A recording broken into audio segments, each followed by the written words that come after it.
प्यारे दोस्तों, अस्सलाम वालेकुम। जैसा कि आप सभी को मालूम है कि कुछ ही दिनों के बाद में बकरा ईद आने वाली है और बकरा ईद के मौके पर मुसलमान जानवरों की कुर्बानी देने वाले हैं। लेकिन जैसे ही बकरा ईद करीब आती है तो कुछ नासमझ लोग इसको लेकर तरह तरह के सवाल उठाने शुरू कर देते हैं। वो कहते हैं कि मुसलमान बकरा ईद क्यों मनाते हैं और बेजुबान जानवरों की कुर्बानी क्यों देते हैं, इसके पीछे वजह क्या है। आज की इस वीडियो में हम आपको बकरीद को लेकर पूरी मालूमात देने वाले हैं और आपको बताने वाले हैं कि मुसलमान बकरा ईद क्यों मनाते हैं और इस दिन जानवरों की कुर्बानी क्यों दी जाती है। इसीलिए आज का ये वीडियो आप सभी के लिए बहुत ही खास है। आप हिंदू हो या मुसलमान, आप इस वीडियो को आखिर तक ज़रूर देखें और मेहरबानी करके इसे शेयर भी कर दे ताकि बकरा ईद आने से पहले पहले ये वीडियो और भी लोगों के पास में पहुंच जाए। तो चलिए शुरू करते हैं। प्यारे दोस्तों, जैसा कि आप सभी को मालूम है कि हर त्योहार को मनाने के पीछे कोई ना कोई वजह या कहानी ज़रूर होती है। उसी तरह से बकरा ईद को मनाने और कुर्बानी देने के पीछे भी इस्लाम में एक वाक़या है। याद रखें, अल्लाह ताला अपने महबूब बंदों से यानी कि अपने नबी और पैगंबरों से बहुत मोहब्बत किया करते हैं और वक्त वक्त पर उनका इम्तिहान भी लेते रहते हैं। इसी तरह से एक बार हज़रत इब्राहीम अलैहिस्सलाम का भी इम्तिहान लिया गया। हज़ारों साल पहले की बात है कि एक रोज़ हज़रत इब्राहीम अलैहिस्सलाम अपने घर में आराम फरमा रहे थे कि उनकी आँख लग गई, यानी कि आप पर नींद गालिब हो गई। तभी आप अलैहिस्सलाम ने अपने ख्वाब में देखा कि अल्लाह ताला आपसे फरमा रहा है, ए इब्राहीम, आप अपने सबसे प्यारी और अजीज़ चीज़ को मेरी राह में कुर्बान करो। प्यारे दोस्तों, याद रहे, नबियों और पैगंबरों का ख्वाब कभी भी झूठा नहीं हो सकता। इसीलिए हज़रत इब्राहीम अलैहिस्सलाम ने ये ख्वाब सच जाना और अपनी अजीज़ चीज़ को अल्लाह की राह में कुर्बान करने के लिए तैयार हो गए। उस वक्त हज़रत इब्राहीम अलैहिस्सलाम के पास में काफ़ी तादाद में ऊँट हुआ करते थे। इसीलिए सुबह होते ही आपने उन ऊँटों में से 100 ऊँटों की कुर्बानी दे दी, यानी कि 100 ऊँट अल्लाह की राह में कुर्बान कर दिए। मगर फिर जैसे ही दूसरी बार आपकी आँख लगी तो फिर से अल्लाह ताला की तरफ से आवाज़ आई कि ए इब्राहीम, आप अपनी सबसे प्यारी और सबसे अजीज़ चीज़ को मेरी राह में कुर्बान करो। तो इसीलिए फिर दूसरे दिन हज़रत इब्राहीम अलैहिस्सलाम ने 200 ऊँटों की कुर्बानी दे दी, यानी 200 ऊँट अल्लाह की राह में कुर्बान कर दिए। मगर फिर तीसरी रात जैसे ही आपकी आँख लगी तो अल्लाह ताला की तरफ से फिर से वही आवाज़ आई कि ए इब्राहीम, आप अपने सबसे प्यारी और सबसे अजीज़ चीज़ को मेरी राह में कुर्बान करो। ये सुनकर आप अलैहिस्सलाम सोचने लगे कि मेरे लिए सबसे प्यारी और सबसे अजीज़ चीज़ तो मेरा बेटा इस्माइल है। आप सोचने लगे कि अल्लाह ताला कहीं ये तो नहीं देखना चाह रहा कि मैं सबसे ज़्यादा प्यार अपने फर्जंद यानी कि अपने बेटे इस्माइल को करता हूँ या फिर अपने खाली की हकीकी से करता हूँ। प्यारे दोस्तों, हम आपको बता दें कि हज़रत इब्राहीम अलैहिस्सलाम और हज़रत हाजरा का सिर्फ एक ही बेटा था और वो भी काफ़ी दुआ और मन्नत करने के बाद में अल्लाह ताला ने आपको बुढ़ापे की उम्र में अता किया था। इसीलिए हज़रत इब्राहीम और हज़रत हाजरा अपने बेटे इस्माइल से बहुत प्यार किया करते थे। मगर जैसे ही आप अलैहिस्सलाम ने अल्लाह का ये हुक्म सुना तो आपने ये इरादा कर लिया कि वो अपने सबसे अजीज़ चीज़ और सबसे प्यारे बेटे इस्माइल को अल्लाह की राह में कुर्बान कर देंगे। इसीलिए फिर दूसरे दिन हज़रत इब्राहीम अलैहिस्सलाम ने अपनी बीवी हज़रत हाजरा से कहा, ए हाजरा, अपने बेटे को गुस्ल कराओ, नए नए कपड़े पहनाओ और खुशबू लगाकर बिल्कुल दूल्हे की तरह तैयार कर दो। आज हम अपने एक दोस्त के घर पर दावत पर जा रहे हैं। ये सुनकर आपकी बीवी हज़रत हाजरा बहुत खुश हुई और खुशी खुशी से अपने बेटे हज़रत इस्माइल को तैयार कर दिया। फिर जब हज़रत इब्राहीम अलैहिस्सलाम अपने प्यारे बेटे इस्माइल को लेकर फ़िलिस्तीन से मक्का की तरफ रवाना होने लगे, तभी आपके घर में एक शैतान दाखिल हुआ और वो आपकी बीवी हज़रत हाजरा से कहने लगा, ए हाजरा, क्या तुम्हें पता भी है कि तुम्हारे प्यारे बेटे को कहाँ पर ले जाया जा रहा है?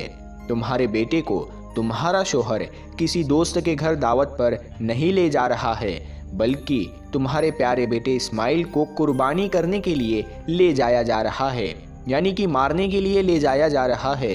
ये सुनकर हज़रत हाजरा ने कहा, मैं अपने इब्राहिम को अच्छी तरह से जानती हूँ, भला एक बाप अपने बेटे को क्यों मारेगा।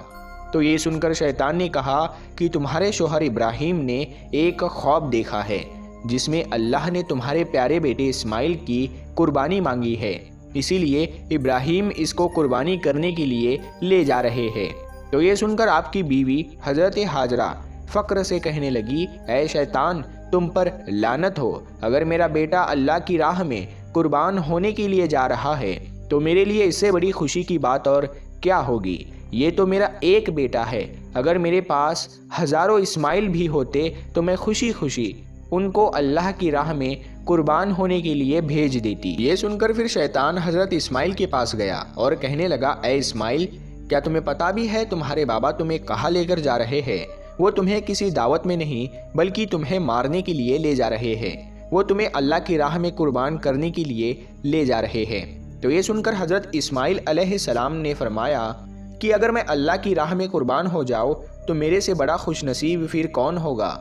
ये सुनकर शैतान बहुत मायूस हुआ, इसीलिए फिर वो हज़रत इब्राहीम अलैहिस्सलाम के पास पहुंचा और कहने लगा, ऐ इब्राहीम, अपने प्यारे बेटे को कुर्बान करने के लिए क्यों ले जा रहे हो?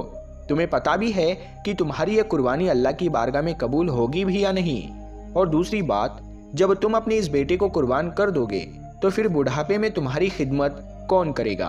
बुढ़ापे में तुम्हारी देखभाल कौन करेगा? ये सुनकर फिर हज़रत इब्राहीम अलैहिस्सलाम ने कुछ पत्थर उठाए और शैतान को लानती कहकर मारने लगे।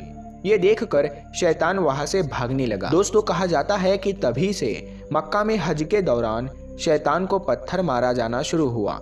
इसी वजह से हज के दौरान शैतान को पत्थर मारा जाता है। फिर हज़रत इब्राहीम अलैहिस्सलाम अपने बेटे को साथ लेकर वहां से चल दिए और आगे बढ़ने लगे। थोड़ी दूर जाने के बाद में आपने अपने बेटे से फरमाया, ऐ इस्माइल, क्या तुम्हें पता भी है कि हम आपको अल्लाह की राह में कुर्बान करने के लिए ले जा रहे हैं? तो ये सुनकर आपका बेटा हज़रत इस्माइल अलैहिस्सलाम कहने लगे, बाबा जान, इससे बेहतर मेरे लिए और क्या होगा कि मुझे अल्लाह की राह में अल्लाह के एक नबी कुर्बान करने के लिए ले जा रहे हैं। लेकिन बाबा, मेरी एक इल्तिजा है, जब आप मेरा गला काटोगे तो आप वो देख नहीं पाओगे, इसीलिए पहले आप रस्सी से मेरे हाथ और पाँव को अच्छी तरह से बांध लीजिए।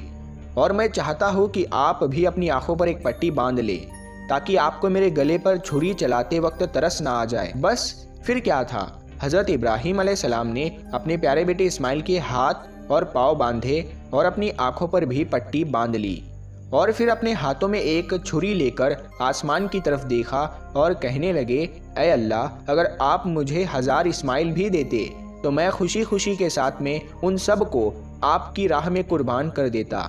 ये कहकर आप वो छुरी अपने बेटे इस्माइल के गर्दन पर चलाने लगे तो इतने में अल्लाह ताला ने फरमाया, ऐ जिब्राइल, जल्दी से जाओ, जन्नत से एक जानवर को लेकर ज़मीन पर जाओ और इस्माइल को वहाँ से हटाकर उसकी जगह वो जानवर को रख दो। इब्राहीम इम्तिहान में कामयाब हो गया है। जैसे ही हज़रत इब्राहीम अलैहिस्सलाम ने गर्दन पर छुरी को फेरा तो खून बहने लगा, मगर उसके बाद में आपने जैसे ही अपनी आंखों से पट्टी को हटाया तो आपने देखा कि आपके पास में ही आपका बेटा इस्माइल सही सलामत खड़ा हुआ है। फिर आपने जैसे ही नीचे की तरफ देखा तो आपने देखा कि उसी जगह पर एक दुम्बा, जिसको हम भेड़ कहते हैं, वो कुर्बान हो चुका है। ये देखकर हज़रत इस्माइल अलैहिस्सलाम ने अल्लाह का शुक्र अदा किया।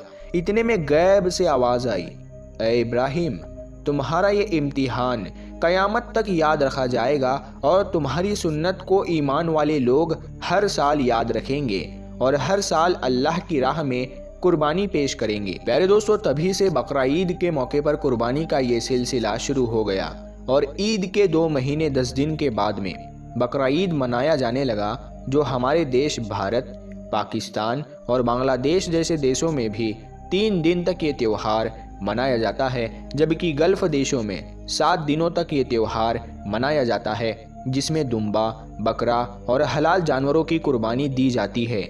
याद रखें, कुर्बानी के गोश्त को 3 हिस्सों में बांटा जाता है। पहला हिस्सा गरीबों और मिस्कीनों में बांटा जाता है, दूसरा हिस्सा रिश्तेदारों में दिया जाता है और तीसरा हिस्सा खुद अपने घर में रखा जाता है। दोस्तों, ये थी हमारी आज की वीडियो कि मुसलमान कुर्बानी क्यों देते हैं। आपको ये वीडियो कैसी लगी हमें कमेंट में ज़रूर बताएं।